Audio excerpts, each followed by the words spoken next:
El zumbido monótono de la máquina de coser era el único latido que quedaba en el pequeño piso de Madrid, un sonido que luchaba por llenar el vacío dejado por la risa de su marido. Elena, con 42 años grabados en las finas líneas alrededor de sus ojos, empujaba la tela barata bajo la aguja danzante, sintiendo la textura áspera y sintética bajo sus dedos. Cada puntada era una batalla contra el tiempo, contra el aviso de desahucio que reposaba sobre la mesa de la cocina, con sus letras rojas y crueles. El aire olía a polvo y a la soledad de los últimos meses, un aroma impregnado en las cortinas que ya no se abrían. Sintió que el corazón se le encogía, una presión física y dolorosa en el pecho, al recordar el peso del brazo de su esposo sobre sus hombros. Ahora solo sentía el frío de la tela y el frío aún más profundo de un futuro que se desmoronaba puntada a puntada. El recuerdo del accidente de obra, tan repentino, tan conveniente para tantos, era una herida que supuraba en silencio, envenenando cada uno de sus pensamientos. Desde la pequeña habitación contigua llegaba el sonido suave y rítmico de la respiración de Leo, su hijo, 10 años, el único ancla que la mantenía atada a la cordura. Elena detuvo la máquina y el silencio que cayó sobre el apartamento fue pesado, denso, casi asfixiante. Su estómago dolía. Un calambre sordo provocado por el hambre que había decidido ignorar para que Leo pudiera cenar la última rebanada de pan con un poco de aceite. A su lado, sobre una silla desvencijada, se amontonaba la torre de facturas impagadas, los restos del pequeño negocio de su marido, un sueño que se había convertido en una pesadilla de deudas. Sintió una oleada de náuseas subirle por la garganta, no por el hambre, sino por la ansiedad pura y dura. Una rabia protectora y fútil ardió en su interior. Protegería a su hijo. ¿Pero qué cómo? Estaba atrapada, aplastada bajo el peso de una responsabilidad que la superaba, una montaña de fracasos que no eran suyos, pero que tenía que escalar sola. Se levantó, sus articulaciones protestando por las horas en la misma postura, y caminó hacia la ventana. Las luces de Madrid parpadeaban a lo lejos, una promesa de vida y oportunidades que se sentía como una burla cruel. La ciudad era un monstruo indiferente que estaba a punto de devorarlos. Se abrazó a sí misma, intentando generar un calor que no sentía, el fino jersey de lana insuficiente para combatir el frío que emanaba de sus propios huesos. Un escalofrío recorrió su espina dorsal, un terror helado que no tenía nada que ver con la corriente de aire que se filtraba por el marco de la ventana mal ajustada. Era el miedo a la calle, a la intemperie, a los ojos de su hijo preguntándole por qué no tenían un hogar. Lágrimas silenciosas, calientes y amargas, comenzaron a deslizarse por sus mejillas, pero no emitió ni un solo sollozo. El sonido de su propio dolor podría despertar a Leo, y su sueño tranquilo era el único lujo que aún podían permitirse en esa casa. Con movimientos lentos y pesados, como si caminara bajo el agua, Elena regresó a la mesa. Apartó el aviso de desahucio con el dorso de la mano y sacó un pequeño monedero de cuero gastado de su bolsillo. Lo volcó sobre la superficie de madera rayada. El sonido de las monedas al caer fue metálico y patético. Un billete de 50, 2 de 20, 1 de 10, arrugados y desgastados. Sus manos, normalmente firmes y precisas con la aguja, temblaban mientras separaba las monedas para contarlas. Euro a euro, céntimo a céntimo. Contuvo la respiración, como si el acto de no respirar pudiera, mágicamente, aumentar la cantidad.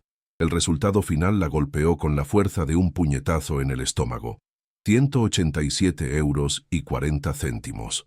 Eso era todo lo que se interponía entre ella y la nada absoluta.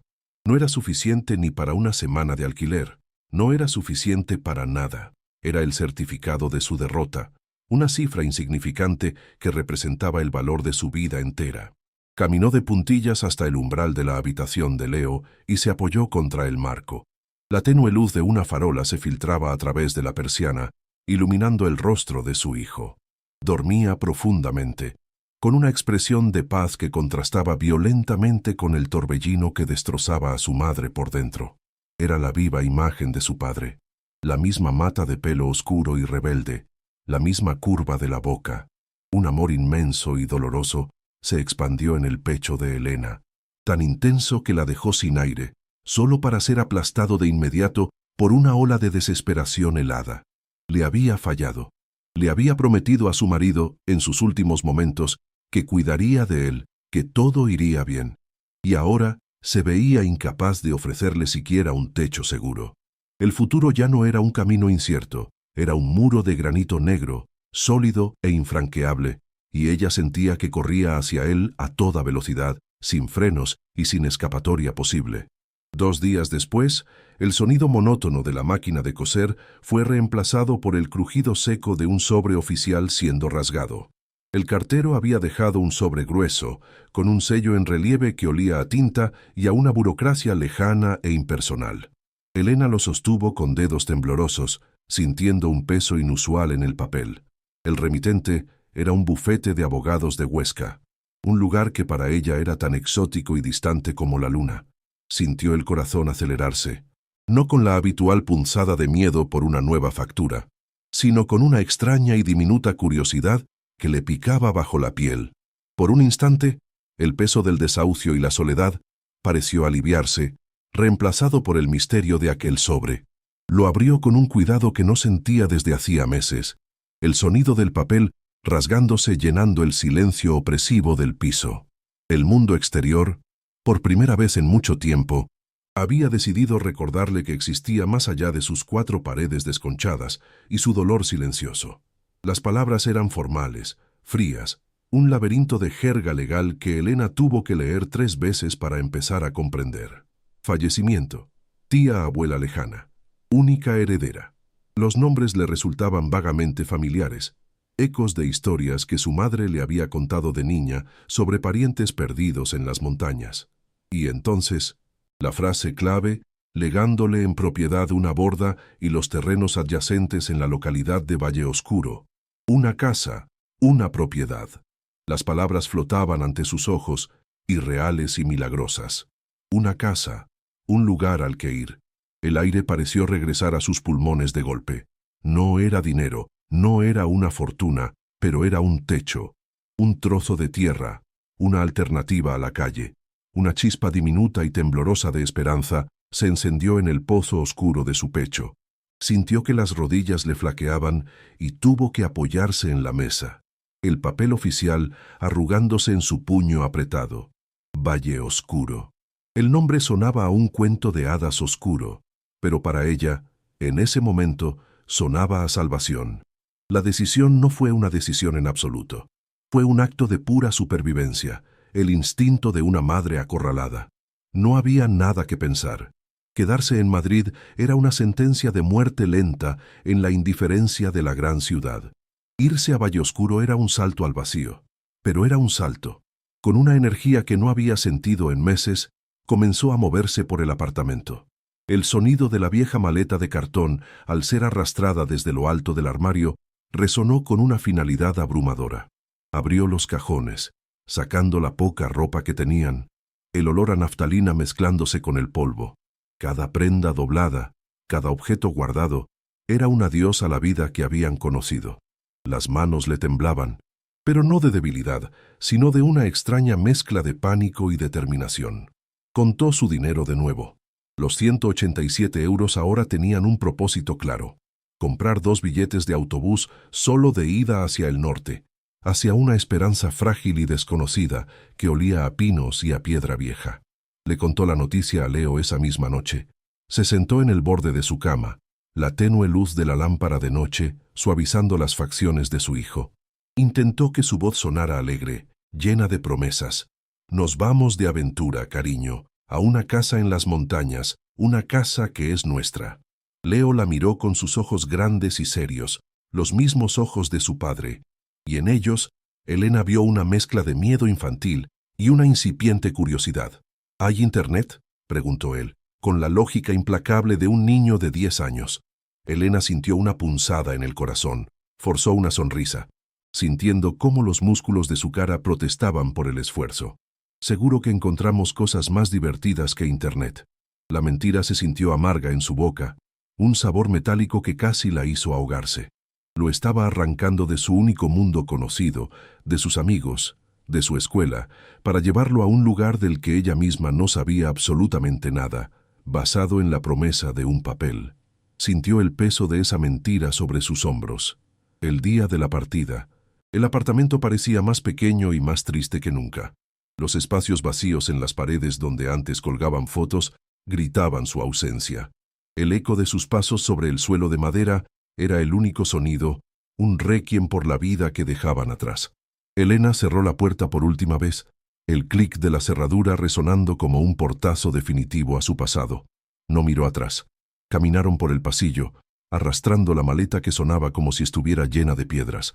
El aire en la escalera olía a la comida de los vecinos, a vidas ajenas y funcionales que continuaban su curso mientras la suya se desintegraba. Al salir al portal, el ruido de Madrid la golpeó, el rugido del tráfico, las sirenas a lo lejos. Un mundo que seguía girando, indiferente a su partida. Se dirigieron a la estación de autobuses, dos figuras pequeñas y anónimas arrastrando los restos de su existencia. Sintiendo el frío del asfalto subir por las suelas de sus zapatos gastados y la certeza de que no había vuelta atrás. El viaje en autobús fue una transición lenta y borrosa de un mundo a otro. Las primeras horas fueron un desfile de polígonos industriales y suburbios grises, el paisaje familiar de su fracaso. Elena mantuvo la mirada fija en la ventanilla, aunque no veía nada, perdida en un torbellino de ansiedad. Leo, a su lado, pronto se cansó de la monotonía y se durmió, su cabeza apoyada en el hombro de su madre. Su respiración un ritmo suave y constante que anclaba a Elena en el presente. El zumbido del motor del autobús era una nana hipnótica y constante. A medida que avanzaban hacia el norte, el gris del hormigón dio paso al verde de los campos. Y luego, gradualmente, el horizonte comenzó a erizarse con las siluetas distantes y azuladas de las montañas. Elena sintió un nudo en el estómago. Se estaban acercando. Cada kilómetro recorrido era un kilómetro que la alejaba de lo conocido y la acercaba a lo completamente incierto. Podía sentir el cambio en el aire, más frío, más limpio. A medida que el autobús ascendía, serpenteando por carreteras cada vez más estrechas, el paisaje se volvió más salvaje y sobrecogedor. Los valles se hicieron más profundos. Los picos de las montañas, salpicados de nieve incluso en pleno verano, parecían tocar el cielo. El vehículo, que había salido de Madrid lleno, se fue vaciando en cada parada, en pequeños pueblos de piedra que parecían anclados en otro siglo. Pronto, solo quedaron ellos, un par de ancianos y el conductor. Elena sintió una creciente sensación de aislamiento. El aire dentro del autobús se había enfriado notablemente, y se arrebujó en su fino abrigo, abrazando a Leo con más fuerza. El sonido del viento que aullaba fuera era cada vez más fuerte, un presagio de la naturaleza indómita que los esperaba. La altitud le presionaba los oídos, un recordatorio físico de lo lejos que estaban de casa. Sentía que cada curva de la carretera los estaba llevando no solo a un nuevo lugar, sino a un nuevo estado de existencia, más solitario y expuesto. Finalmente, el autobús se detuvo con un chirrido de frenos en lo que apenas podía llamarse una parada. Era poco más que un ensanche en la carretera, junto a una taberna con las ventanas oscuras y un letrero de madera descolorido que decía Valle Oscuro. El conductor, un hombre de rostro adusto y pocas palabras, bajó sus maletas a la cuneta. «El camino a las bordas altas empieza ahí», dijo, señalando con el pulgar una senda apenas visible que se perdía en el bosque. Unos 4 kilómetros cuesta arriba, y con eso las puertas del autobús se cerraron con un silbido neumático y el vehículo se alejó, su ruido de motor devorado rápidamente por el silencio abrumador del valle. Elena y Leo se quedaron solos. El silencio era tan denso, tan absoluto, que parecía tener peso. Podía oír el latido de su propio corazón en sus oídos y el susurro del viento entre los pinos. El aire olía a tierra húmeda, a resina y a un frío que calaba hasta los huesos. La civilización había desaparecido. La senda era un surco de barro y piedras sueltas, un camino que claramente no se usaba con frecuencia. La subida era empinada y agotadora. La maleta, que en la estación parecía manejable, ahora pesaba 1 tonelada. Sus ruedas de plástico inútiles en el terreno irregular.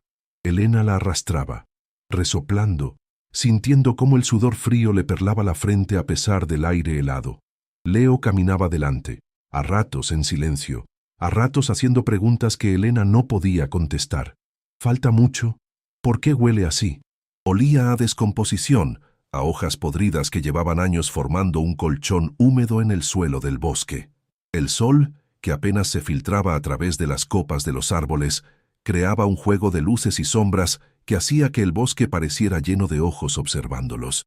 La pequeña llama de esperanza que había ardido en el pecho de Elena comenzó a parpadear, amenazada por la humedad, la soledad y el esfuerzo físico que la estaba dejando sin aliento.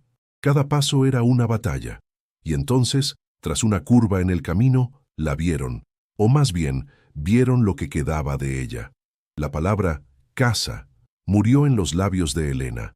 Lo que se alzaba ante ellos no era un hogar, ni siquiera un refugio. Era un esqueleto de piedra, una ruina.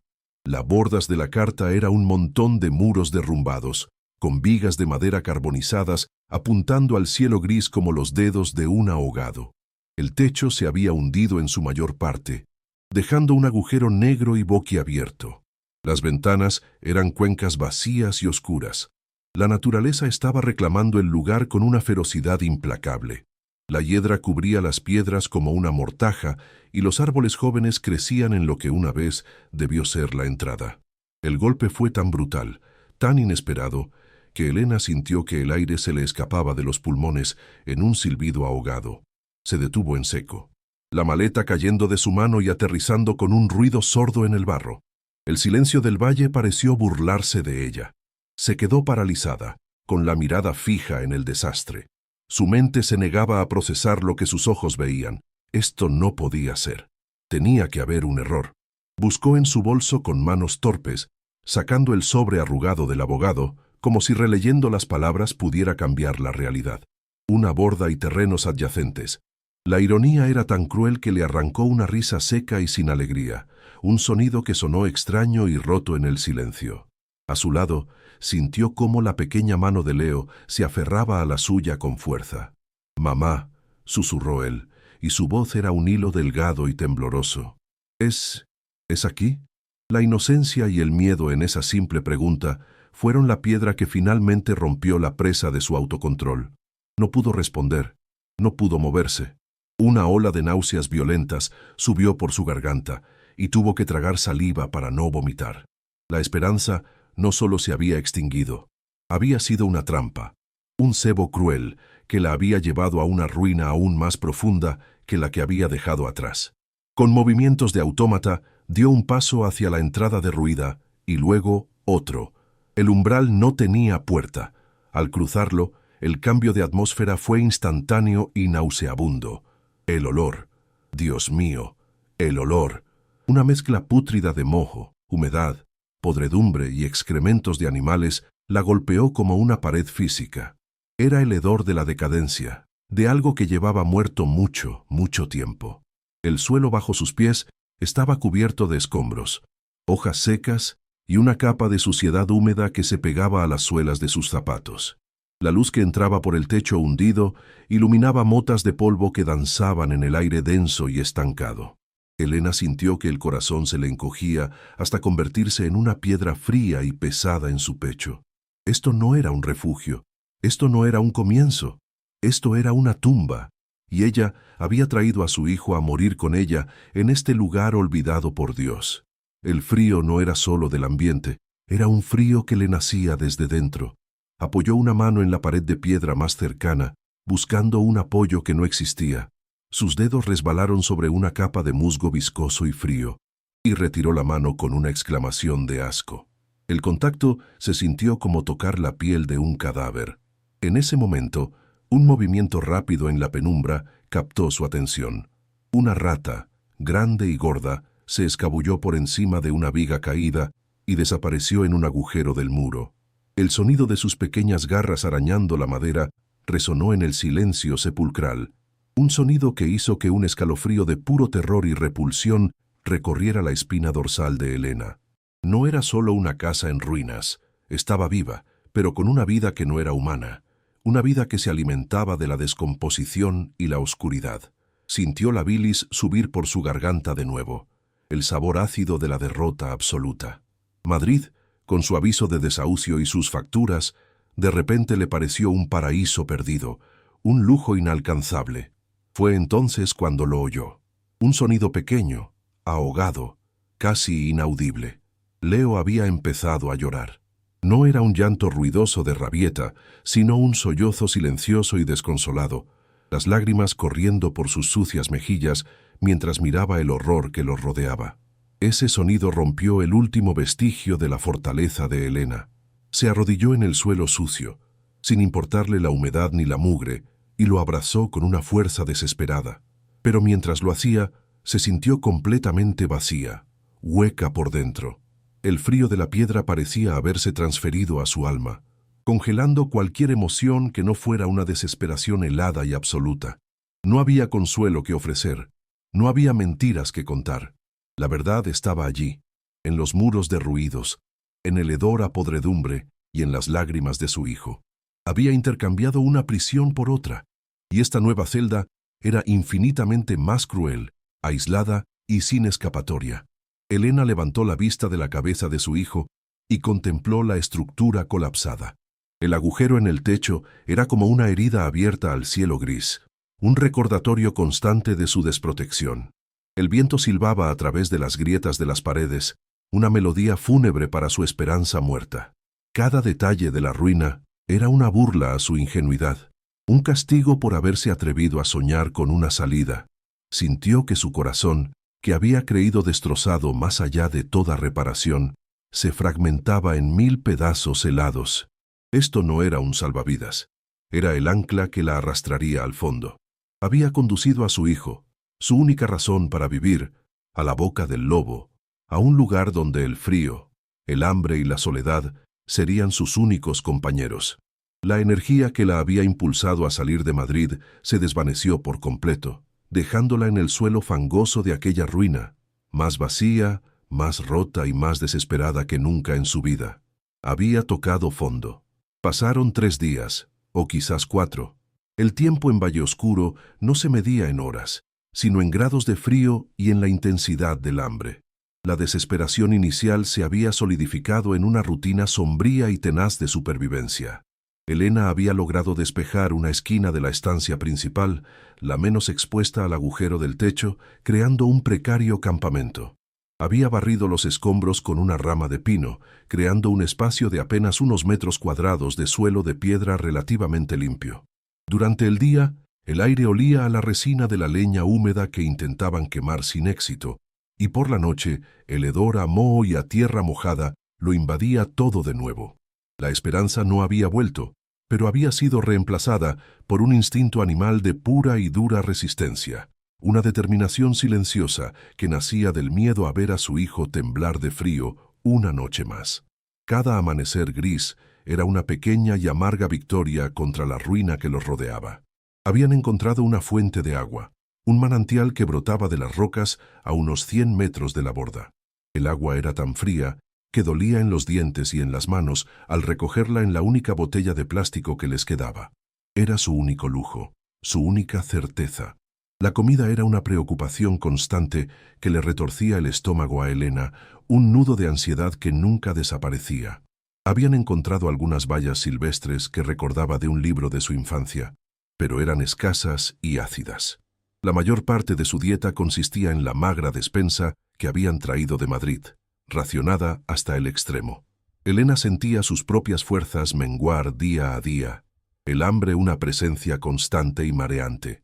Se movía con una lentitud deliberada, conservando cada caloría, cada gramo de energía para la tarea más importante, mantener a Leo a salvo, o al menos, la ilusión de seguridad en medio de aquel desastre absoluto que se había convertido en su nuevo hogar. Una mañana, el cielo plomizo se abrió en una llovizna persistente y helada. El agua comenzó a gotear con más fuerza a través del techo roto, convirtiendo su pequeño refugio en un charco de barro. «Tenemos que encontrar un lugar más seco», dijo Elena, su propia voz sonando ronca y extraña en el silencio.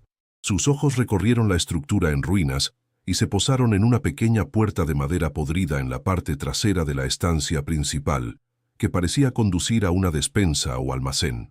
Estaba parcialmente bloqueada por una viga caída, pero parecía más protegida de los elementos. Reunieron sus escasas fuerzas y empujaron los escombros. Al abrir la puerta, un hedor a podredumbre aún más intenso, concentrado y antiguo, los golpeó. El aire era denso, casi sólido, y olía a ratones muertos y a décadas de abandono. Era un lugar oscuro y angosto, pero el suelo, aunque cubierto de suciedad, parecía más seco.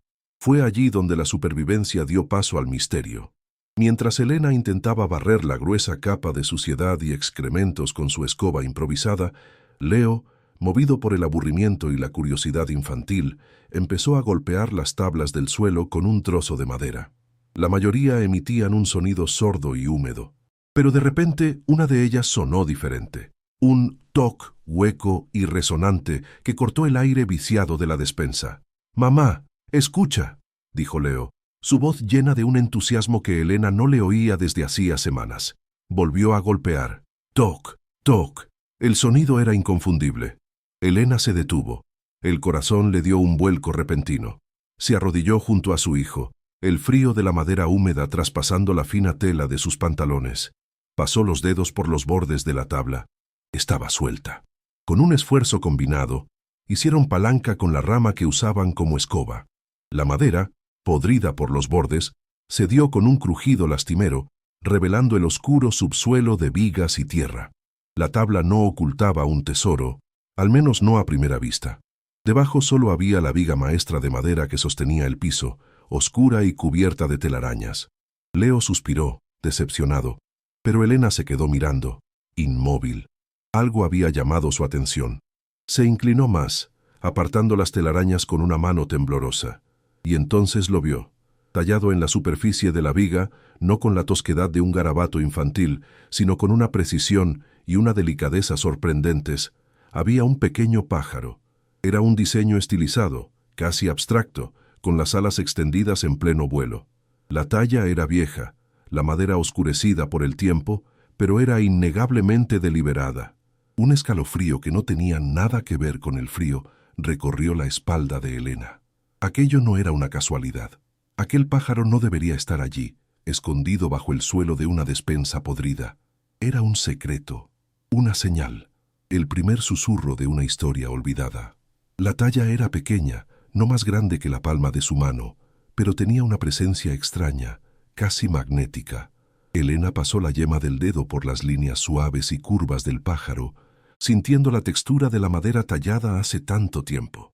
El artista había capturado un momento de movimiento, de libertad, pero no era solo la belleza de la talla lo que la intrigaba, era su posición. El pájaro no estaba orientado al azar.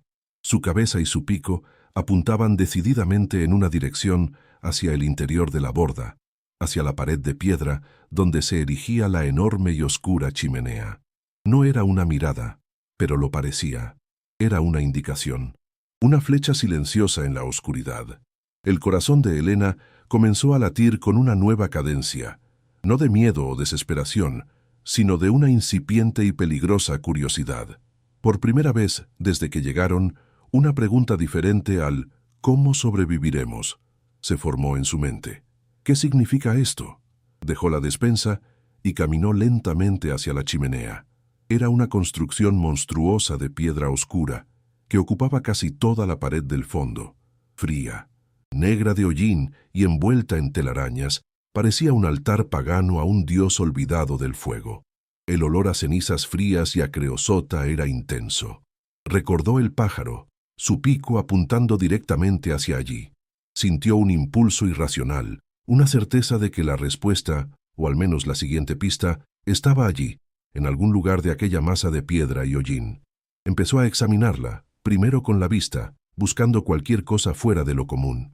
Pero las piedras eran un mosaico irregular y caótico, cubiertas de la misma pátina de suciedad y abandono. La desesperanza amenazó con volver a apoderarse de ella. ¿Qué esperaba encontrar? Era una locura, la fantasía de una mente al borde del colapso. Estaba buscando significado donde solo había ruina y decadencia. Estaba a punto de darse la vuelta, pero entonces Leo, que la había seguido en silencio, señaló con su dedo sucio. Esa piedra brilla raro, mamá. Elena siguió su mirada. En la parte inferior, a la altura de las rodillas, una de las piedras, no más grande que un ladrillo, tenía un matiz ligeramente diferente al resto. No era un brillo, sino más bien una falta de él.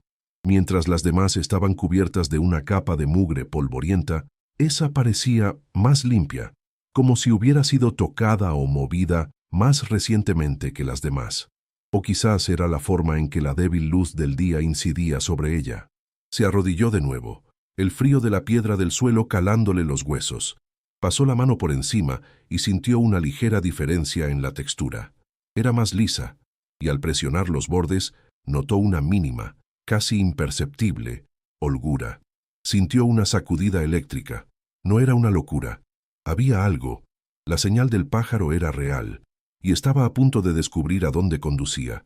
No había mortero visible alrededor de la piedra. Parecía encajada a presión.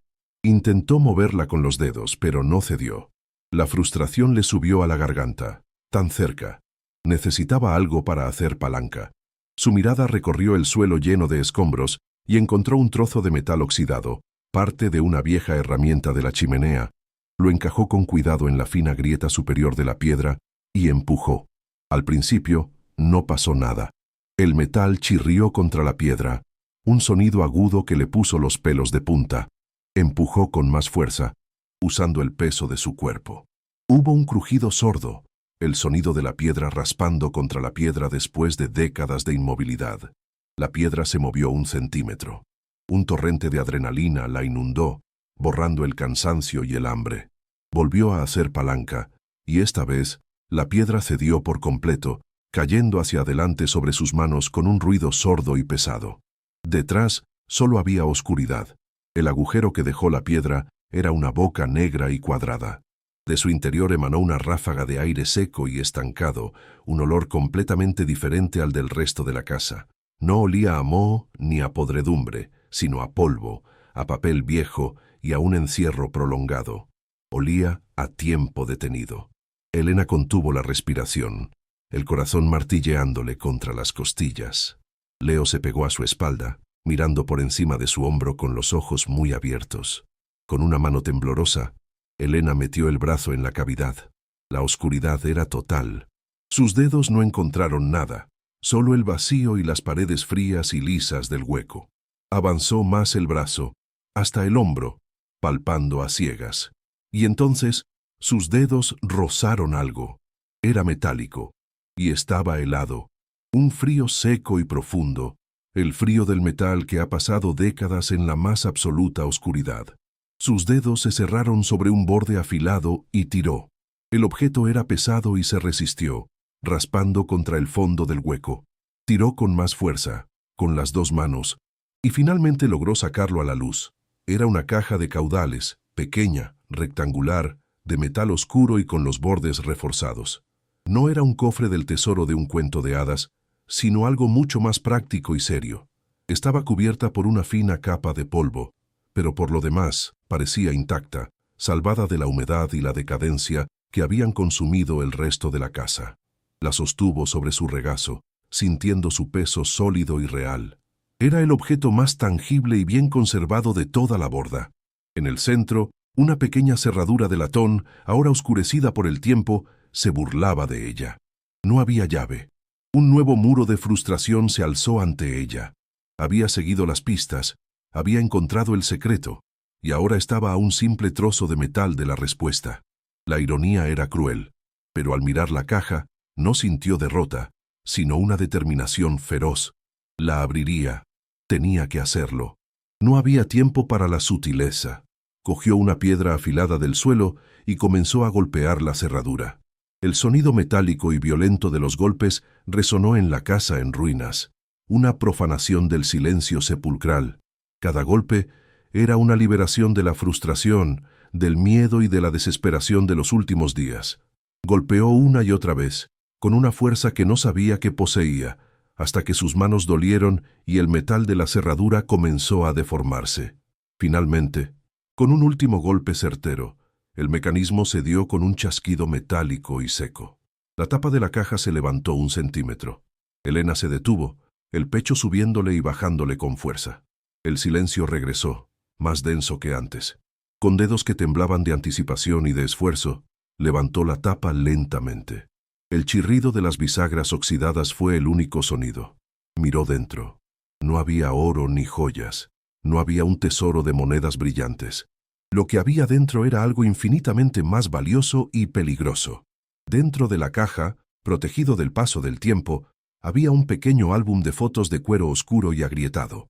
Elena lo sacó con una reverencia que no comprendía.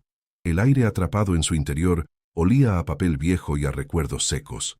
Se sentó en el suelo polvoriento, con Leo acurrucado a su lado, y abrió la primera página.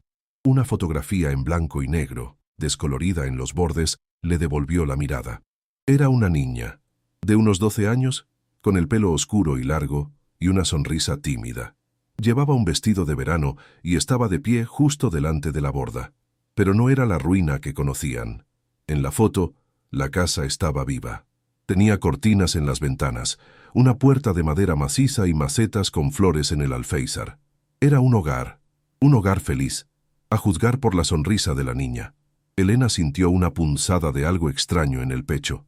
Una nostalgia por un lugar y un tiempo que no eran suyos. O eso creía ella. Pasó la página. Más fotos. La misma niña, con la misma sonrisa, jugando en el prado junto a la casa, montando en una bicicleta, abrazando a un perro grande y lanudo. En cada foto, el paisaje de las montañas del Pirineo era el telón de fondo, un paraíso salvaje y hermoso. La niña parecía pertenecer a aquel lugar, fundirse con él. Elena siguió pasando las páginas, hipnotizada, sintiendo una conexión cada vez más extraña y perturbadora con la niña de las fotos. Había algo en sus ojos, en la forma de su sonrisa, que le resultaba inquietantemente familiar. Era como mirarse en un espejo distorsionado por el tiempo. Llegó a la última foto, un primer plano del rostro de la niña. Sus ojos, grandes y oscuros, parecían mirar directamente a Elena a través de las décadas, y fue entonces cuando el reconocimiento la golpeó con la fuerza de un puñetazo físico. La náusea le subió a la garganta. El mundo empezó a girar. Esa niña era ella. Sintió que la cabeza le daba vueltas. No podía ser. Era imposible. Ella había crecido en Madrid, en un piso pequeño y gris. Sus recuerdos de infancia eran de asfalto y parques urbanos, no de montañas y prados verdes. Sus padres habían sido trabajadores humildes, no los dueños de una casa de piedra en los Pirineos. Pero la evidencia estaba ahí, en sus manos, innegable y aterradora. La forma de la nariz, la curva de la mandíbula, la pequeña cicatriz apenas visible sobre la ceja izquierda, un recuerdo de una caída en bicicleta que ella no recordaba haber tenido. O sí, un fragmento de imagen, un destello de dolor y el sabor a sangre y tierra en la boca, apareció y desapareció de su mente en un instante, tan rápido que no estaba segura de si lo había imaginado. Sintió que el suelo se abría bajo sus pies. Si esa niña era ella, entonces toda su vida, todos sus recuerdos, eran una mentira. Con manos temblorosas, dejó el álbum a un lado. Debajo, en el fondo de la caja, había 2 documentos doblados, el papel amarillento y quebradizo por la edad. Los desdobló con un cuidado extremo, como si pudieran deshacerse en polvo al contacto. El primero era un certificado de nacimiento. Las letras caligráficas, aunque desvaídas, eran legibles. Nombre: Sofía Pascual. Fecha de nacimiento: 14 de marzo de 1980.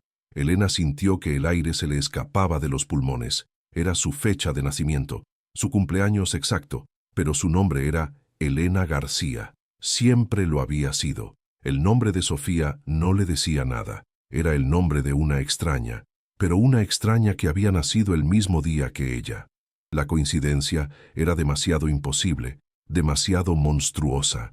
Sintió un frío glacial extenderse por sus venas. Miró el documento de nuevo, como si esperara que las letras cambiaran, que se reordenaran en una verdad que pudiera comprender y aceptar, pero no lo hicieron. El segundo documento era un recorte de periódico, doblado en 4. Era del Heraldo de Aragón, fechado en agosto de 1992. El papel estaba tan frágil que temía que se rompiera al desplegarlo. El titular, impreso en negrita, le heló la sangre en las venas. Trágico accidente. Acaba con la vida de un matrimonio en el valle de Ordesa, Minvois. Su corazón latía tan fuerte que podía oírlo en sus oídos. Sus ojos devoraron el texto, saltando de una palabra a otra. Los periodistas de investigación locales, Miguel Pascual y Laura Soler, fallecieron anoche cuando su vehículo se precipitó por un barranco y se incendió. Pascual, el mismo apellido que en el certificado de nacimiento. Sus ojos buscaron frenéticamente más información y la encontraron en el último párrafo del artículo, una frase corta y brutal que lo cambió todo. La hija de la pareja, Sofía, de 12 años, que viajaba con ellos, se encuentra desaparecida. Las autoridades temen lo peor y se cree que su cuerpo pudo haber sido consumido por las llamas. El álbum de fotos, el certificado de nacimiento, el recorte de periódico, las piezas del rompecabezas encajaron en su mente, no con un clic satisfactorio, sino con el sonido de un mundo entero haciéndose añicos. Sofía, la niña de 12 años desaparecida y dada por muerta, la niña de las fotos, la niña que había nacido el mismo día que ella, la niña con su misma cara. No, ella no era Elena García, la costurera de Madrid. Era Sofía Pascual, la huérfana de un accidente que no había sido un accidente. Un grito silencioso se formó en su garganta, pero no salió ningún sonido. Se quedó mirando el recorte de periódico, las letras borrosas a través de las lágrimas que empezaban a llenar sus ojos. Sus padres no eran sus padres, eran sus tíos, o alguien que la había acogido. Su vida entera, su nombre, su historia, todo era una construcción.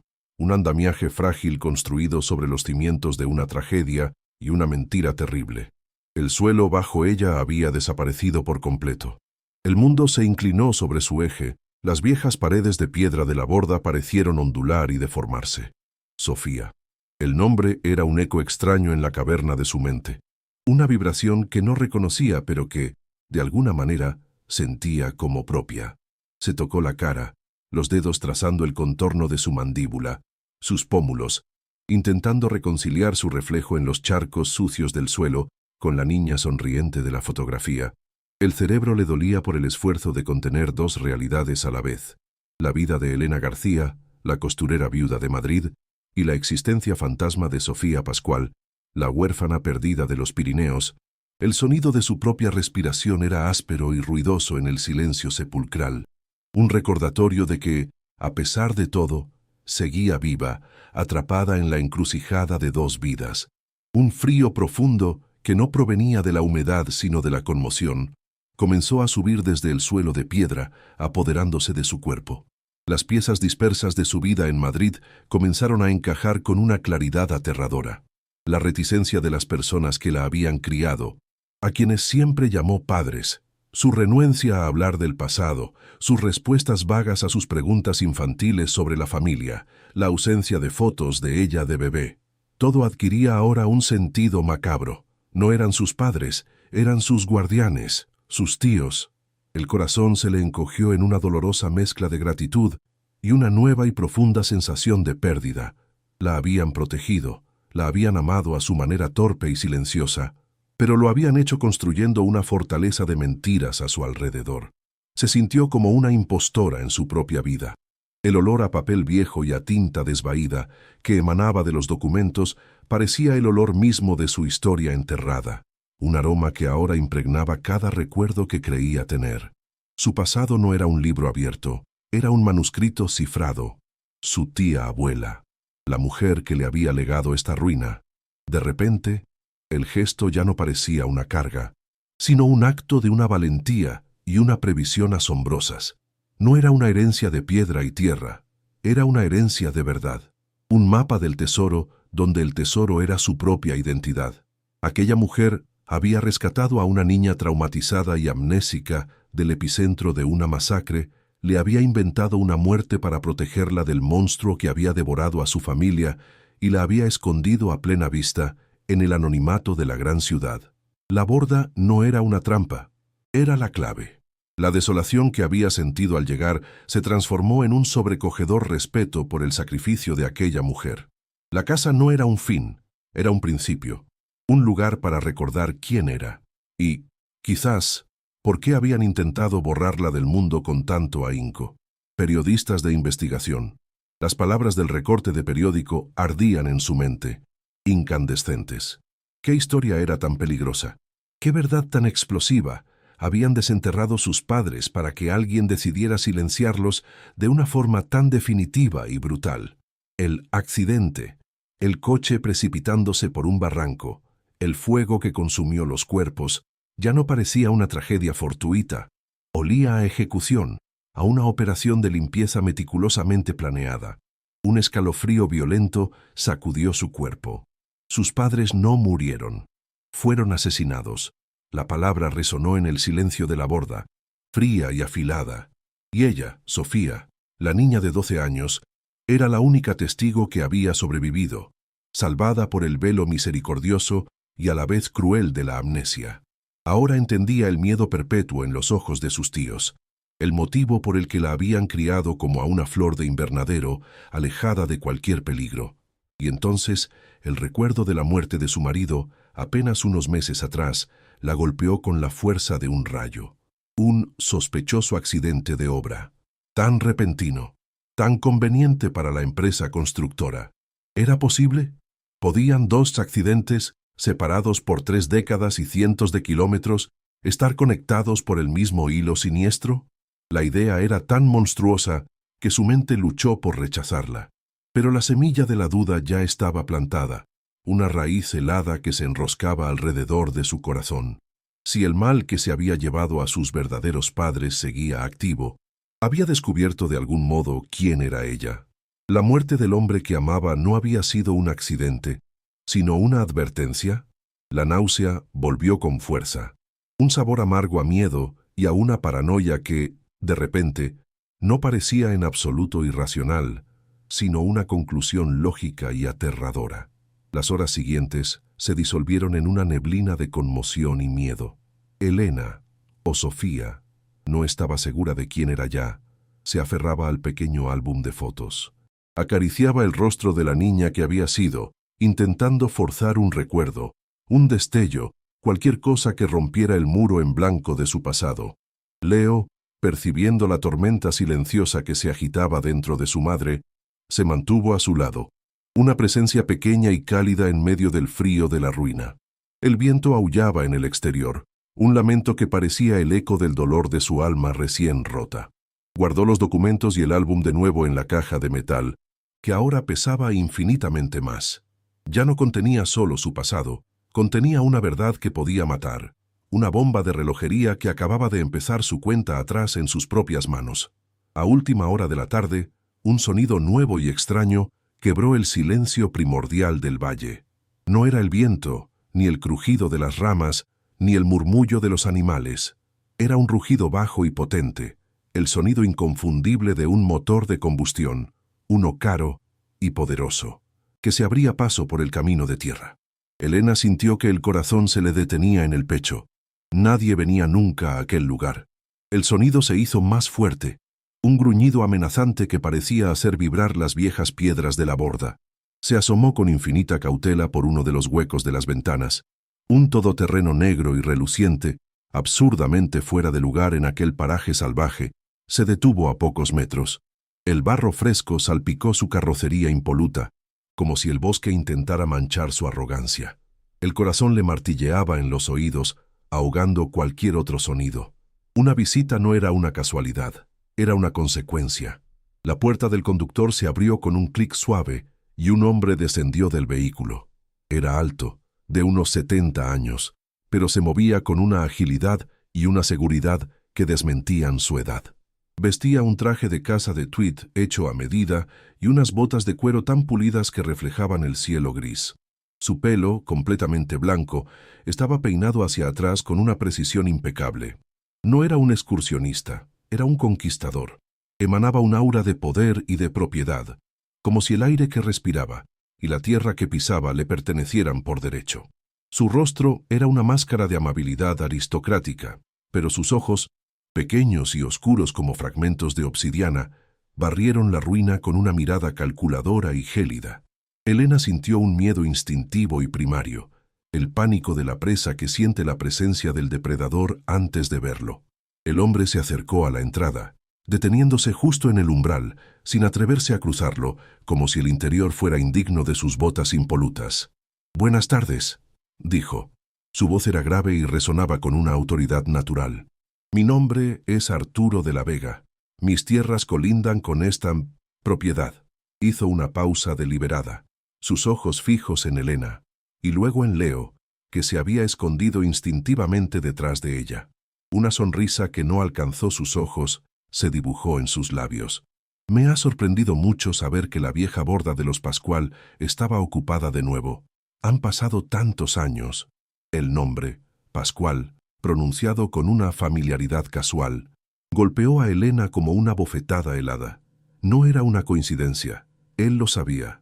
Él sabía quién era ella. La sangre se le congeló en las venas. Elena se obligó a mantenerse erguida, su mano aferrando con fuerza el hombro de Leo, un ancla en la tormenta de pánico que la amenazaba. Sintió la necesidad de mentir, de negar, de gritar, pero su garganta estaba cerrada, un nudo de puro terror. Don Arturo continuó, su tono ahora meloso y condescendiente, el de un rey dirigiéndose a un mendigo. «Imagino que la situación debe ser muy difícil para usted y el pequeño. Este no es lugar para una dama, es una ruina peligrosa, a punto de caerse». Su mirada recorrió el techo hundido con un desdén mal disimulado.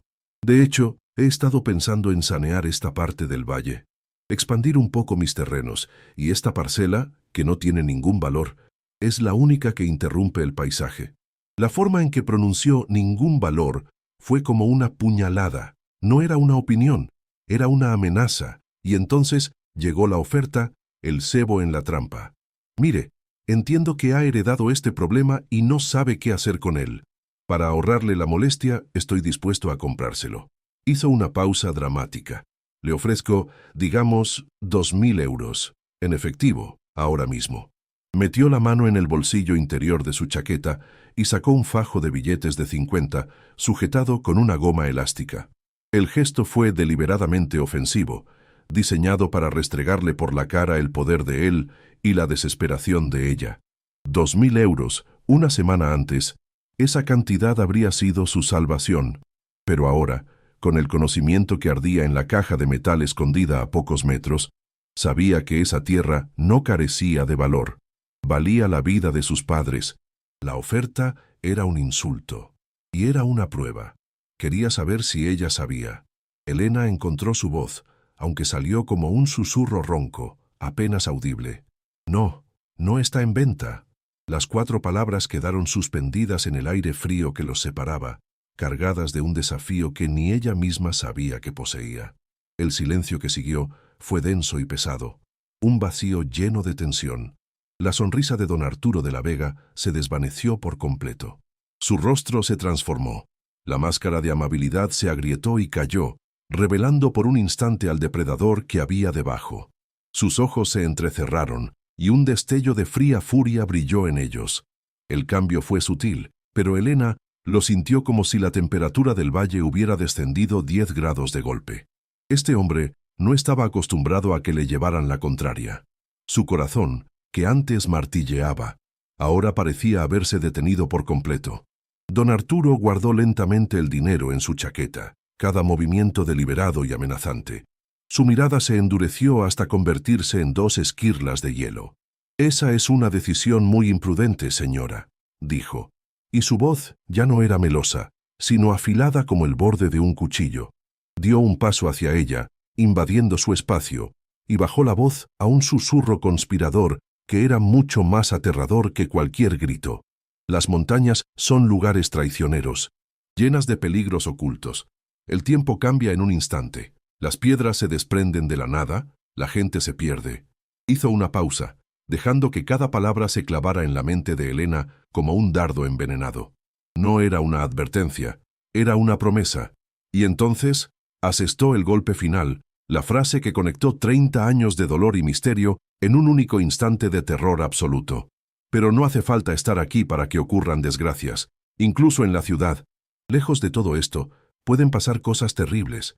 Un andamio que se derrumba, un fallo mecánico».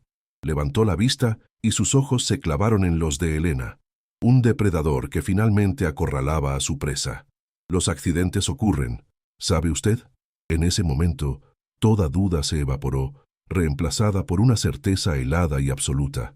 Él lo sabía todo. Sabía quién era ella. Y sí, había estado detrás de la muerte de su marido. No fue un accidente. No fue una advertencia. Fue el primer acto de una guerra que ella ni siquiera sabía que se estaba librando. Era él. Era el monstruo. Don Arturo se dio la vuelta sin decir una palabra más, su espalda recta y rígida. El sonido de la puerta del todoterreno al cerrarse resonó en el valle como el portazo de una tumba. El motor rugió a la vida, una bestia furiosa, y el vehículo desapareció por el camino, dejando tras de sí solo el hedor a gases de escape y un silencio preñado de muerte. Elena se quedó paralizada, temblando de forma incontrolable, abrazando a su hijo con una fuerza que amenazaba con romperle los huesos.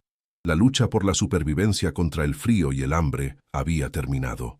Acababa de empezar una lucha a vida o muerte contra un hombre que había matado a sus padres y a su marido y que ahora venía a por ella y su hijo. Estaba sola, atrapada, con la verdad en una caja y la muerte en la puerta. ¿Qué debía hacer? ¿Huir y enterrar la justicia para siempre o quedarse y luchar, arriesgando lo único que le quedaba? ¿Qué harías tú en su lugar? El terror dejó a Elena clavada en el suelo, una estatua de hielo en medio de la ruina. El hedor a gasolina y el rugido del motor que se alejaba eran la firma del monstruo, la prueba de que su paranoia era, en realidad, una clarividencia escalofriante. El aire, antes solo frío y húmedo, ahora se sentía cargado de una maldad tangible, una presencia que se adhería a su piel como una telaraña helada. Sintió un temblor violento nacer en sus rodillas y extenderse por todo su cuerpo, un temblor que no podía controlar. Abrazó a Leo con una fuerza desesperada, sintiendo el pequeño cuerpo de su hijo temblar contra el suyo, una vibración de miedo compartido. La amenaza ya no era un susurro en la oscuridad, era un grito de guerra, una sentencia de muerte pronunciada con una sonrisa cortés. El silencio que descendió sobre el valle tras la partida de la Vega no fue de paz, sino el silencio pesado y expectante que precede a la catástrofe. Cada sombra parecía alargarse, cada crujido del viento entre los árboles sonaba como un paso furtivo. Su corazón latía desbocado, un pájaro enjaulado. La certeza la golpeó con la brutalidad de una pared de granito. No podían quedarse allí. La borda, que había pasado de ser una decepción a un santuario de la verdad, se había convertido en una trampa mortal. Don Arturo no volvería con ofertas ridículas, volvería para terminar el trabajo que había empezado 30 años atrás. Y esta vez no habría supervivientes amnésicos. La imagen de los ojos fríos y calculadores del hombre se quemó en su mente. Él no había visto a una mujer y un niño, había visto un cabo suelto, una anomalía en su imperio construido sobre sangre y mentiras. El estómago se le hizo un nudo, una bola de hielo y ácido. El hambre desapareció, reemplazada por un miedo tan puro y visceral que le robaba el aliento. Miró a su alrededor, a las paredes derruidas, a la precaria protección que habían construido. Era inútil. Eran ratones esperando en una caja de cartón a que el gato decidiera jugar. Necesitaba un plan. Necesitaba huir. Pero, ¿a dónde? Estaban a kilómetros de la civilización, atrapados en el dominio de su verdugo. Fue entonces cuando recordó algo que había visto las noches anteriores, algo que apenas había registrado. Una luz diminuta y parpadeante, muy a lo lejos, más arriba en la ladera de la montaña, casi perdida entre las estrellas. Una aguja de esperanza en un pajar de oscuridad. En su momento, no le había dado importancia, asumiendo que era un reflejo o su propia imaginación. Pero ahora, esa luz se convirtió en su única y desesperada posibilidad. Alguien más vivía en aquel aislamiento. Un vecino, un ermitaño, un desconocido. Podría ser un peligro, pero quedarse allí era una muerte segura.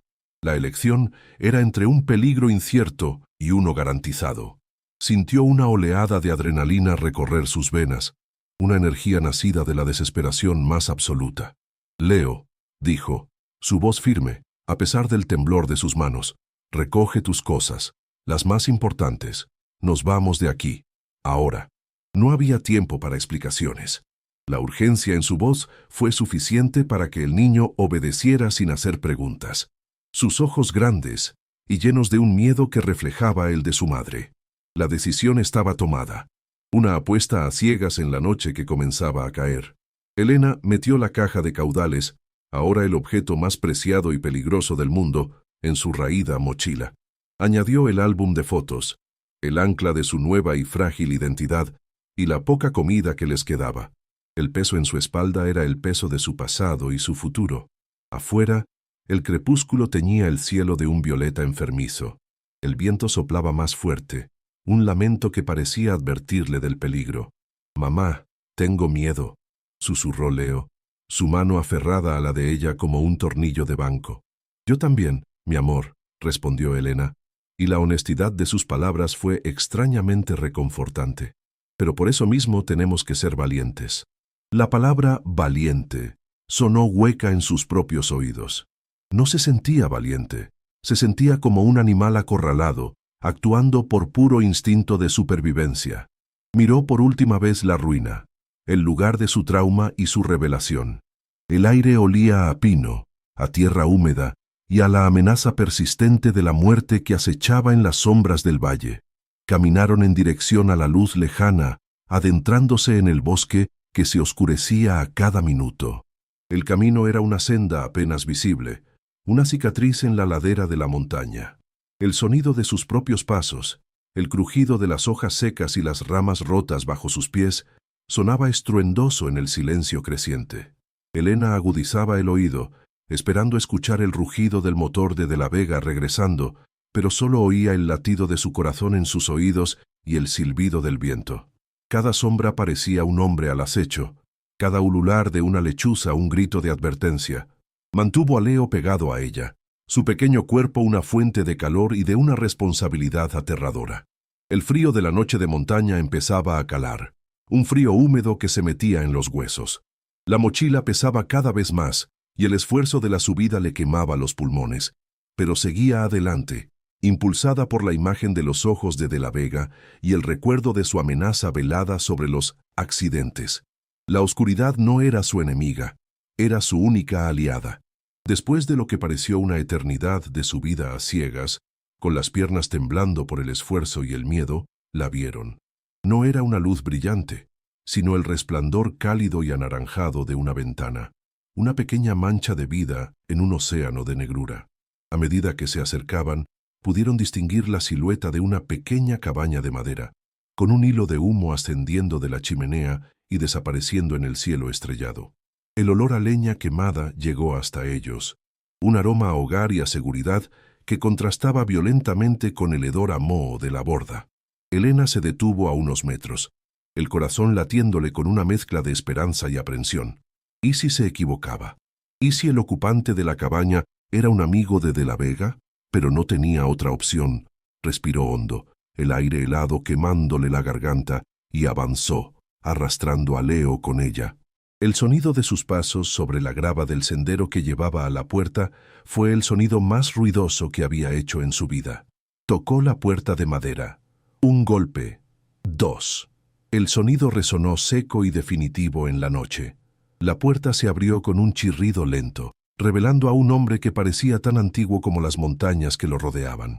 Era un anciano de casi 80 años, encorvado por el peso de las décadas, con una piel tan arrugada y curtida como el cuero viejo.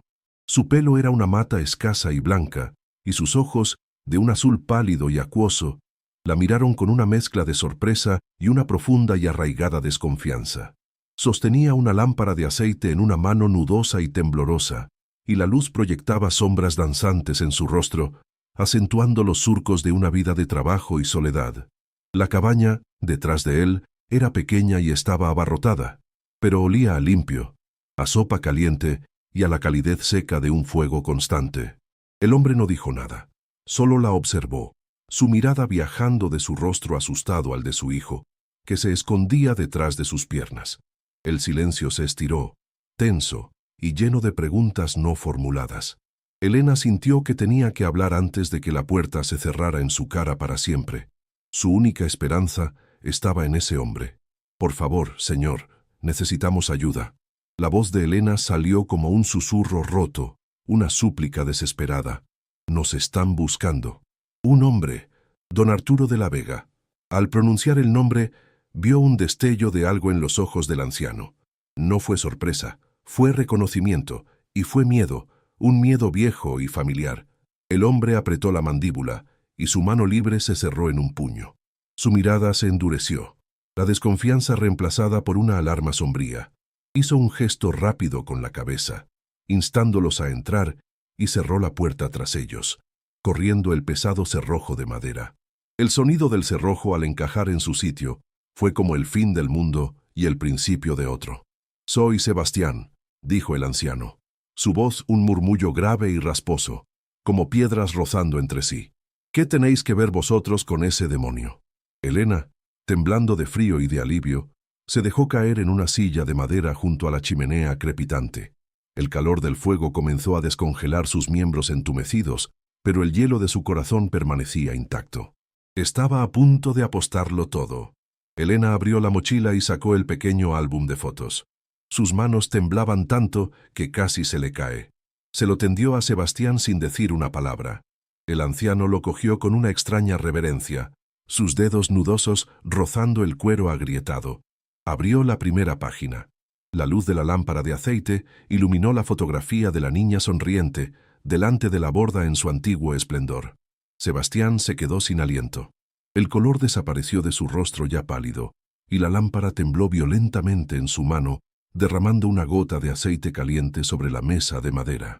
Sus ojos se llenaron de lágrimas, y un sollozo ahogado escapó de su garganta, un sonido de dolor que había estado contenido durante 30 años. «Sofía», susurró, y el nombre fue una oración y una maldición. Levantó la vista hacia Elena, sus ojos acuosos recorriendo sus facciones, buscando a la niña perdida en el rostro de la mujer cansada y asustada que tenía delante. «Dios mío, estás viva, Sofía». No era una pregunta, era una confirmación que rompía un silencio de 3 décadas. El muro de su negación se había derrumbado. Sebastián se derrumbó en su propia silla, el álbum de fotos apretado contra su pecho como si fuera una reliquia sagrada. Las lágrimas corrían libremente por los surcos de su rostro, lágrimas de culpa, de alivio y de un dolor inmenso. «Yo era el guardés», dijo, su voz quebrada por la emoción.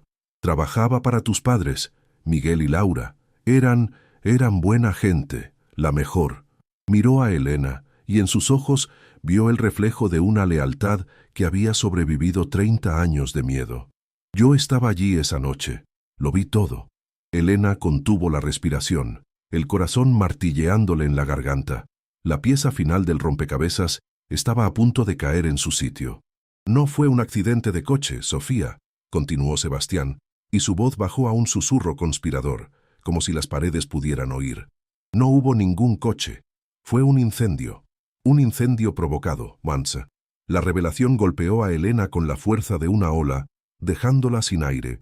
El recorte de periódico era una mentira, otra más. Todo su pasado estaba construido sobre un andamiaje de falsedades que ahora se venía abajo.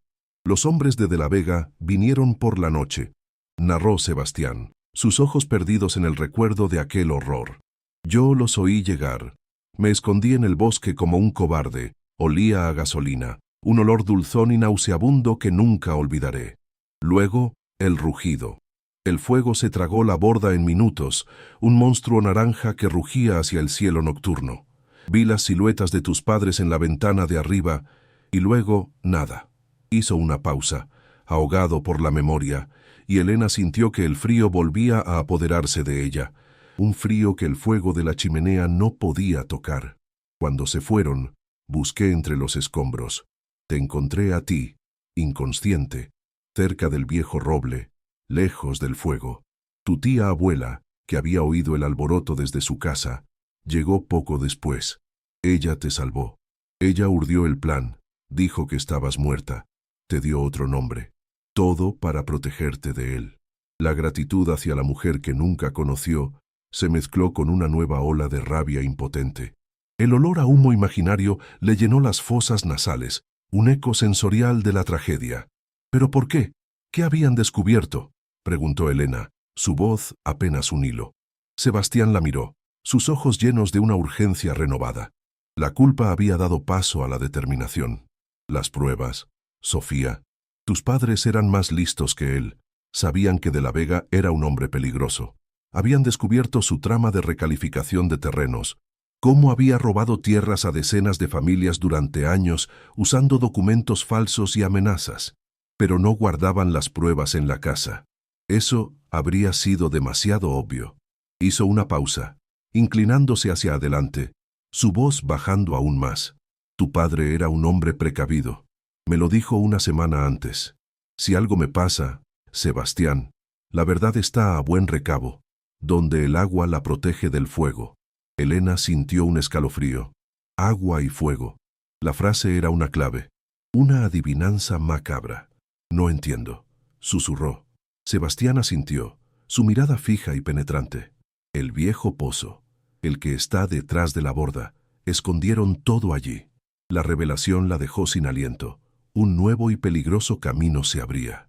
Metieron los libros de contabilidad de la Vega, las escrituras originales de las tierras robadas, todo en una caja de metal impermeable, explicó Sebastián. Su voz ahora firme, la voz de un hombre al que se le ha dado una última oportunidad de redención. La ataron a una cadena y la hundieron en el fondo del pozo. Era su seguro de vida, un seguro que no llegó a funcionar.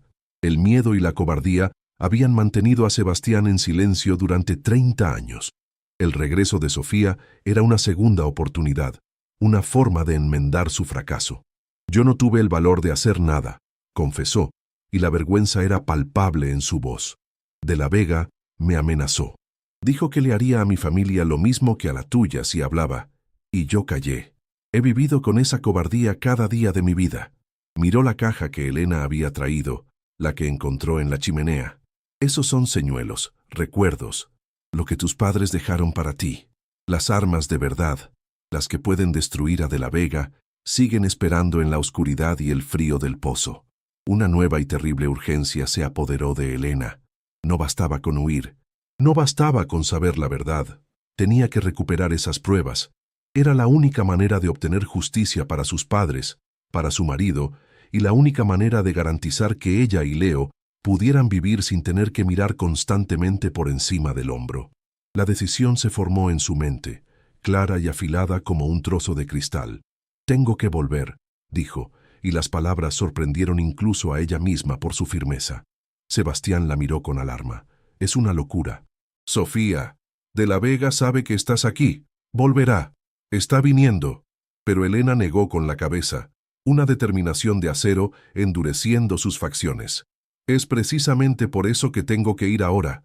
Es mi única oportunidad. Por favor, cuide de Leo. Si no vuelvo en una hora... No terminó la frase. No podía.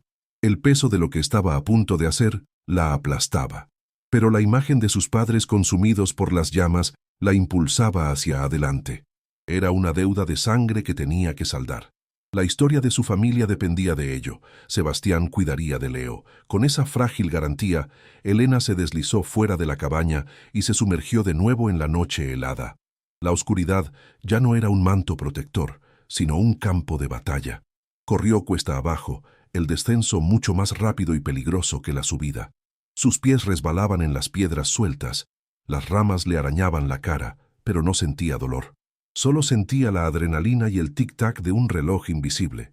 A lo lejos, la borda era una silueta negra contra un cielo lleno de estrellas indiferentes.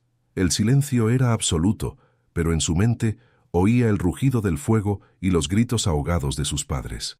El miedo seguía ahí, un nudo frío en su estómago, pero ahora estaba envuelto en una capa de rabia justa.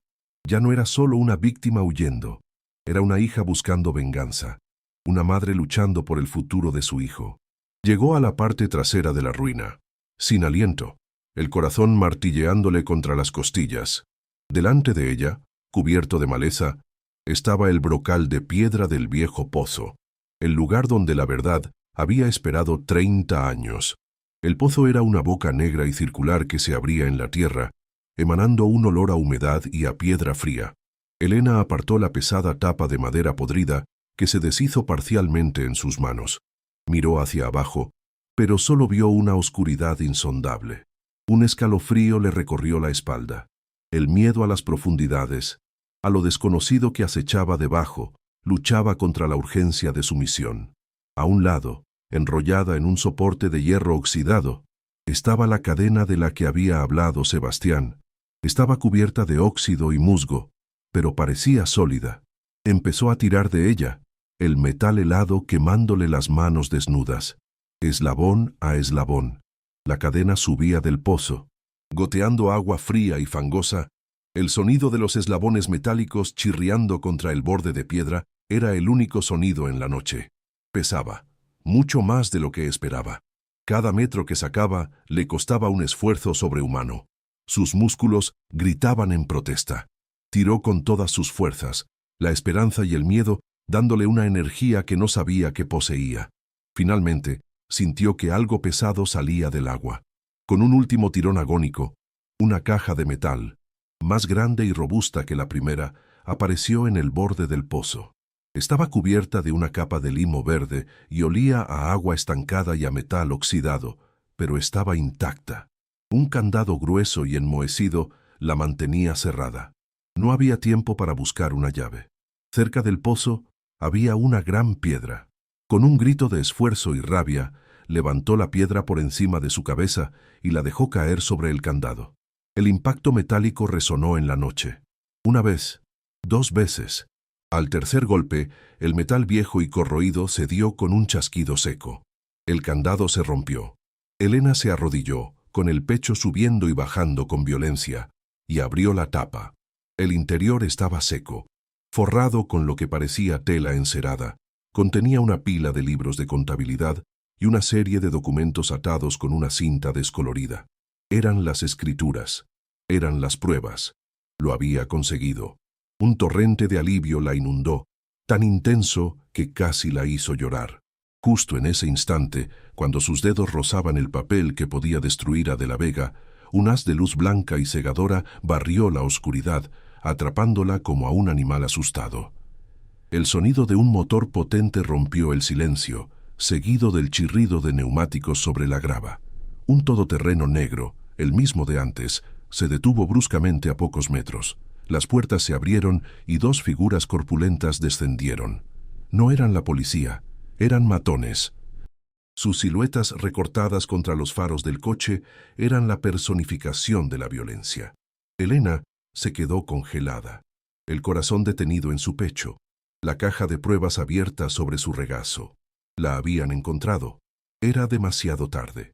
El alivio se evaporó, reemplazado por un terror tan absoluto que la dejó paralizada. El sonido de sus pesadas botas acercándose sobre la tierra húmeda era el sonido de una sentencia de muerte que se aproximaba para ser ejecutada.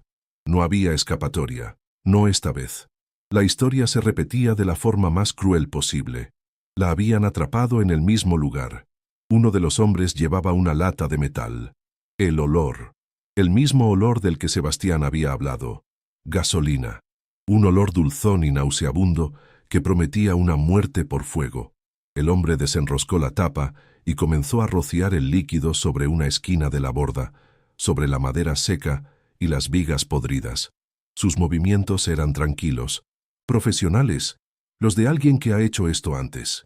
El otro hombre se acercó a ella, su rostro una máscara impasible en la dura luz de los faros. No dijo nada. No hacía falta. Su presencia era una amenaza suficiente. Elena miró la lata de gasolina, luego la caja de pruebas en su regazo, y luego hacia la oscuridad del bosque en la dirección de la cabaña de Sebastián, donde Leo la esperaba. El instinto de supervivencia, el instinto maternal, gritó dentro de ella, rompiendo la parálisis del miedo. No iban a morir allí. No esa noche. No dejaría que su hijo sufriera el mismo destino que sus abuelos. El tiempo se ralentizó.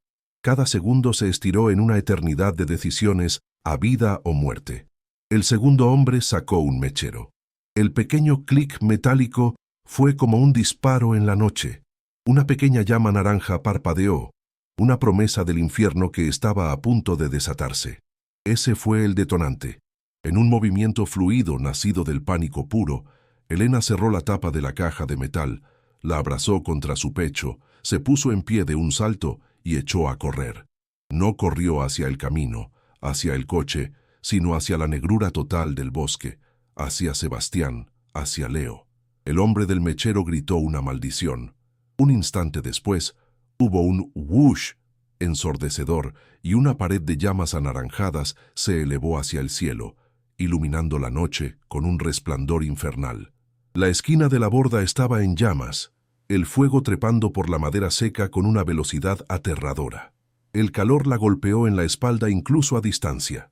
El sonido del fuego era un rugido hambriento, el mismo rugido que había consumido a sus padres 30 años atrás. Pero esta vez, ella estaba fuera, y llevaba la verdad con ella. La cacería había comenzado.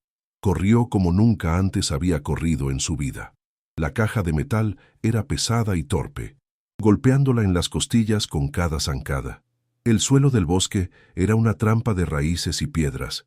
Tropezó, cayó, se raspó las manos y las rodillas, pero se levantó de inmediato, impulsada por la adrenalina y el terror. Detrás de ella oía los gritos de los hombres y el sonido de sus pesadas botas persiguiéndola. «No la dejes escapar», gritó una voz.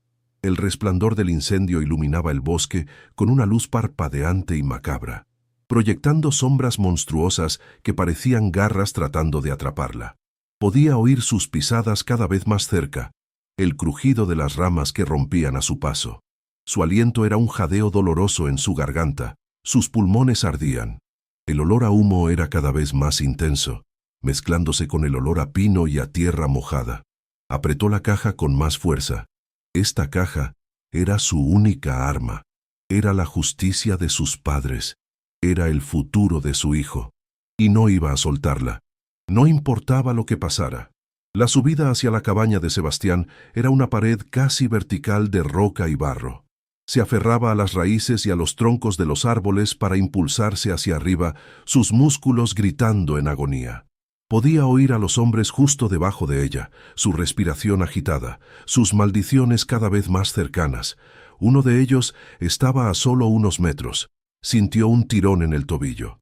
Uno de los matones la había alcanzado, su mano como una garra de acero cerrándose sobre ella.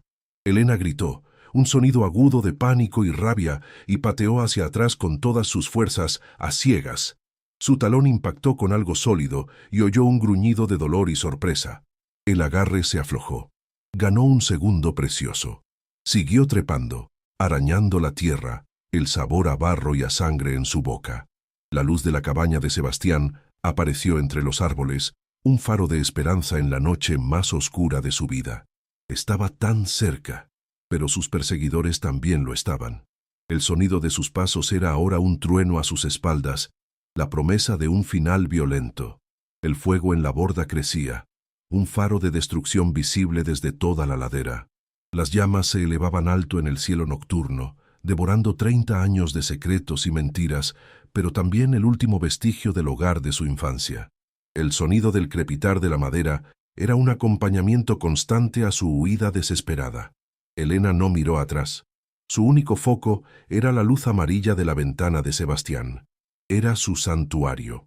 Era su única posibilidad. Los gritos de los hombres se mezclaban con el rugido del fuego, una cacofonía infernal que la perseguía. Sintió cómo sus fuerzas la abandonaban, sus piernas convirtiéndose en plomo, sus pulmones a punto de estallar. Pero la imagen de Leo, esperando a salvo en esa cabaña, la impulsó a dar un paso más, y luego otro. Cada metro ganado era una pequeña victoria contra el monstruo que quería borrarlos. La caja de metal, fría y pesada contra su pecho, era un recordatorio constante de por qué estaba luchando. No era solo por su vida, era por la verdad. El bosque se había convertido en un laberinto de pesadilla, iluminado por el resplandor danzante del incendio. Las sombras de los árboles se retorcían y se alargaban como demonios, y cada sonido del bosque, cada hoja que caía, era una nueva fuente de terror. Elena sentía el aliento caliente de sus perseguidores en su nuca. Podía oír sus jadeos. el esfuerzo que hacían por seguirle el ritmo en la empinada ladera. Sabía que no podía seguir corriendo mucho más. Sus músculos estaban al límite, temblando de forma incontrolable. La caja de metal parecía pesar 1 tonelada. Una raíz oculta se enganchó en su pie y cayó de bruces. El impacto le sacó el aire de los pulmones. La caja se le escapó de las manos y rodó unos metros, deteniéndose contra el tronco de un árbol. Por un instante, el mundo se quedó en silencio. Solo oía el zumbido de la sangre en sus oídos. Vio la mano de uno de los hombres extendiéndose hacia ella en la penumbra. Estaba acabada. El terror la paralizó por completo. El final había llegado. Desde la oscuridad, justo cuando la mano del matón estaba a punto de agarrarla, un grito resonó. «¡Dejadla en paz, malditos!». Sebastián apareció de la nada, una figura encorvada y frágil, pero con una escopeta de caza de 2 cañones en las manos. El arma parecía enorme y anacrónica en sus viejos brazos, pero la apuntaba con una firmeza que desmentía su edad. Los 2 matones se detuvieron en seco, sorprendidos por la aparición del anciano. La luz del fuego se reflejaba en los cañones del arma. Un destello de advertencia mortal. «Un paso más, y os juro por Dios que os lleno de plomo», dijo Sebastián, su voz temblando, pero no de miedo, sino de una furia que había estado acumulando durante 30 años. El hombre que había sido un cobarde toda su vida, finalmente había decidido luchar. Aprovechando esa milésima de segundo de vacilación, Elena se arrastró, agarró la caja de metal y corrió los últimos metros que la separaban de la cabaña. El enfrentamiento entre el pasado y el presente estaba a punto de alcanzar su punto álgido. Elena irrumpió en la cabaña y cerró la puerta de un portazo, corriendo el cerrojo justo cuando oía el sonido de un cuerpo chocando contra la madera desde fuera. Leo gritó, aterrorizado por el ruido y por la aparición de su madre cubierta de barro, sangre y lágrimas. Elena lo abrazó con fuerza, susurrando que todo iba a estar bien, aunque era la mentira más grande que había dicho en su vida. Afuera, oyó la voz de Sebastián gritando de nuevo, seguida de un silencio tenso. El olor a pólvora quemada se coló por las rendijas de la puerta. ¿Había disparado? ¿Estaba herido? ¿Muerto? El corazón le latía en la garganta. Se asomó con pavor por la pequeña ventana.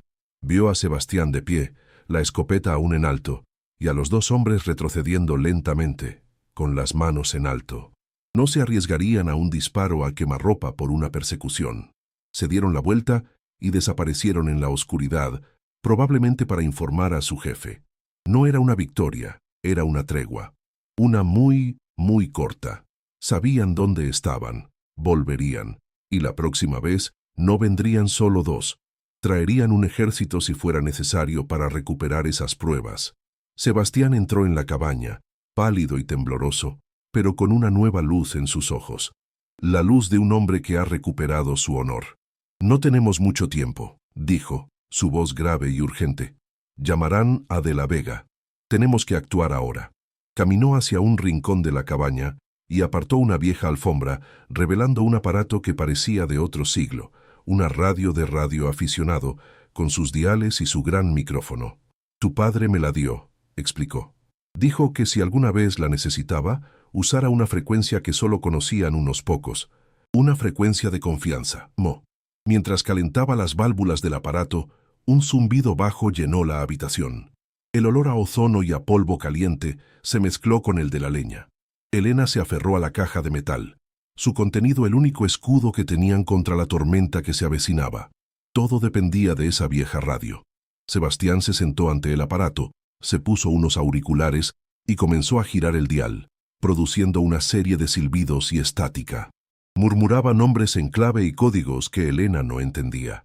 La estática era un ruido blanco y angustioso, una representación del vacío y la soledad en la que estaban atrapados.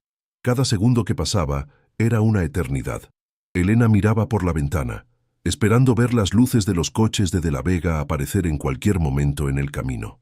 El fuego de la borda seguía ardiendo, una pira funeraria que iluminaba el valle.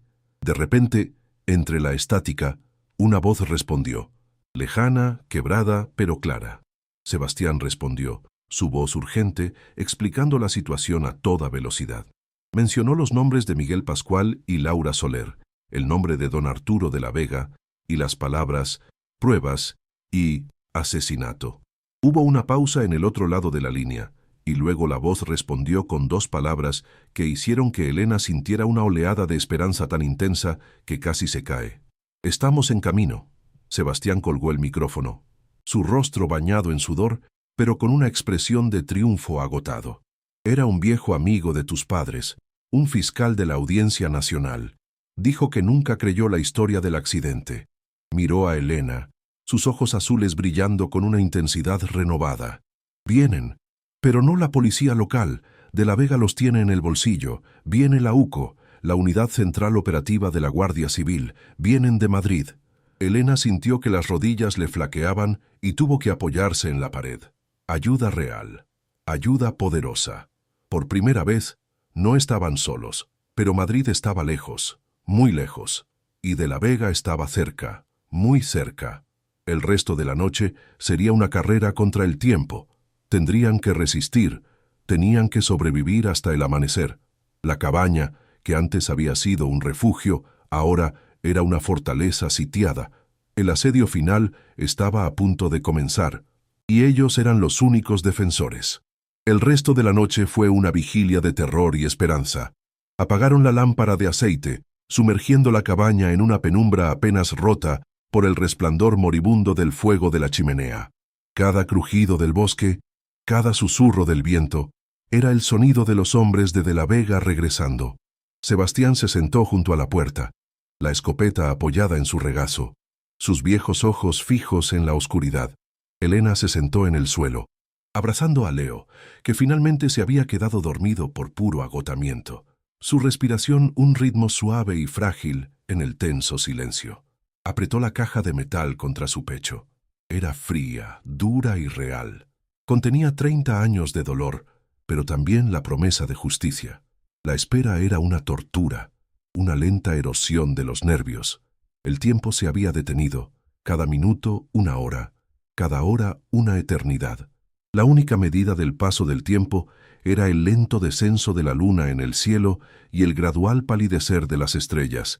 El amanecer tenía que llegar, tenía que hacerlo. Justo cuando las primeras luces del alba teñían de gris el horizonte, oyeron el sonido. No el rugido amenazante del todoterreno de la Vega, sino un sonido diferente, un zumbido bajo y distante que crecía en intensidad, el sonido de múltiples vehículos acercándose, y luego el sonido inconfundible de las aspas de un helicóptero cortando el aire frío de la mañana. Elena se asomó a la ventana, el corazón en un puño. No vio faros de coches de lujo, sino las luces azules y rojas parpadeantes de vehículos oficiales. Varios furgones oscuros y coches sin distintivos subían a toda velocidad por el camino del valle. El helicóptero sobrevolaba la finca de la Vega, un ojo vigilante en el cielo. Habían llegado. La ayuda había llegado. Un sollozo de puro alivio se escapó de la garganta de Elena, y las lágrimas que había contenido durante toda la noche finalmente corrieron por sus mejillas. No eran lágrimas de tristeza ni de miedo, sino de una esperanza abrumadora y catártica. El largo asedio había terminado. La guerra estaba a punto de ganarse.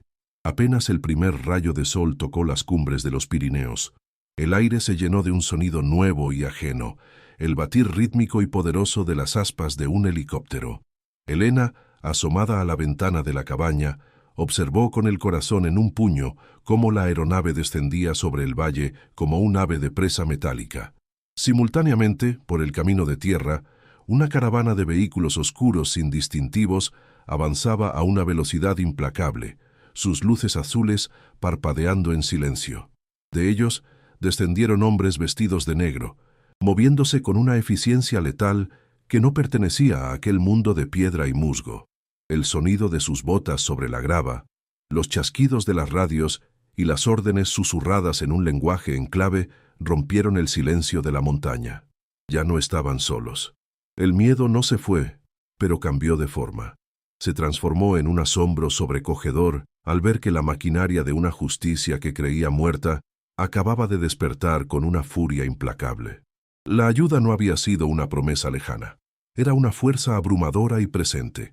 La puerta de la cabaña se abrió y un hombre de mediana edad, Con el rostro marcado por la seriedad del deber, se adelantó. No llevaba uniforme, sino un traje oscuro que parecía fuera de lugar, pero su autoridad era indiscutible. Era el fiscal. Sus ojos se posaron primero en Sebastián, con un gesto de respeto por el anciano guardián, y luego en Elena. En su mirada no había lástima, sino una profunda comprensión. Sofía Pascual, dijo, y oír su verdadero nombre en boca de la ley fue como sentir que el suelo se solidificaba bajo sus pies por primera vez en su vida. Lamento que haya tenido que esperar 30 años. Elena, con las manos aún temblorosas, le tendió la caja de metal helada. El acto de entregarla fue como soltar un ancla que la había estado arrastrando al fondo del mar. Al pasarla a las manos del fiscal, sintió que un peso insoportable, el peso de 2 generaciones de dolor, se desprendía de sus hombros. La caja, que había sido su carga y su única arma, ahora era la llave que abriría todas las celdas. Al mismo tiempo, a pocos kilómetros de allí, la lujosa finca de don Arturo de la Vega, un santuario de poder y arrogancia, fue profanada. El amanecer no trajo el canto de los pájaros, sino el estruendo de una puerta de roble macizo siendo reventada por un ariete. Los agentes de la UCO irrumpieron en el vestíbulo de mármol como una marea negra. Sus gritos de «Guardia Civil» al suelo, resonando entre las paredes tapizadas de seda y las obras de arte robadas. Don Arturo fue sorprendido en su dormitorio, el pijama de seda arrugado, el rostro hinchado por el sueño y la incredulidad. El hombre que se creía un rey en su feudo, por encima de la ley y de la moral, se vio reducido a un anciano asustado y furioso, encañonado por hombres a los que no podía comprar ni intimidar. Su imperio, construido sobre el miedo y el secreto, se desmoronaba en cuestión de segundos, no con un susurro, sino con la violencia ensordecedora de la justicia que finalmente llegaba a su puerta sin ser invitada. Lo sacaron de su mansión, con las manos esposadas a la espalda, el rostro desencajado por una rabia impotente. El hombre que siempre había controlado cada detalle, cada mirada, cada silencio en el valle, ahora era un espectáculo de humillación pública. Los pocos vecinos que vivían en las cercanías, aquellos a los que había aterrorizado durante décadas, observaban desde la distancia. No había alegría en sus rostros, sino un alivio solemne, la liberación de un yugo que habían soportado durante demasiado tiempo. Mientras los agentes lo metían a la fuerza en un coche, don Arturo vio a Elena. Ella estaba de pie junto al fiscal, a una distancia segura, sosteniendo la mano de su hijo. Sus miradas se cruzaron a través del aire frío de la mañana. En los ojos de él, Elena no vio odio, sino algo peor. La comprensión final y absoluta de que había perdido. El fantasma de la niña que no logró matar había vuelto de la tumba para ser su verdugo. Un escalofrío de vindicación, no de placer, recorrió su espalda. La caja de metal, una vez abierta en un laboratorio forense, resultó ser una auténtica caja de Pandora para el imperio criminal de la Vega. Los libros de contabilidad, meticulosamente llevados por sus padres, detallaban 30 años de sobornos, extorsiones y fraudes. Las escrituras originales, conservadas a la perfección por la tela encerada, demostraban sin lugar a dudas el robo sistemático de tierras a decenas de familias. La historia de Sofía Pascual explotó en los medios de comunicación, un relato de terror y supervivencia que cautivó al país. Envalentonados por la caída del tirano, otros testigos comenzaron a hablar, destapando más crímenes, más desapariciones, más accidentes. La red de corrupción que de la Vega había tejido durante décadas, incluyendo a la policía local y a varios políticos, se deshizo hilo por hilo. La justicia, durante tanto tiempo una maquinaria oxidada y lenta, se puso en marcha con una fuerza imparable, triturando todo a su paso. Los tribunales actuaron con una celeridad inusitada. Las tierras robadas, validadas por las escrituras originales, fueron devueltas a sus legítimos propietarios o a sus herederos, una reparación histórica que sanó heridas de generaciones.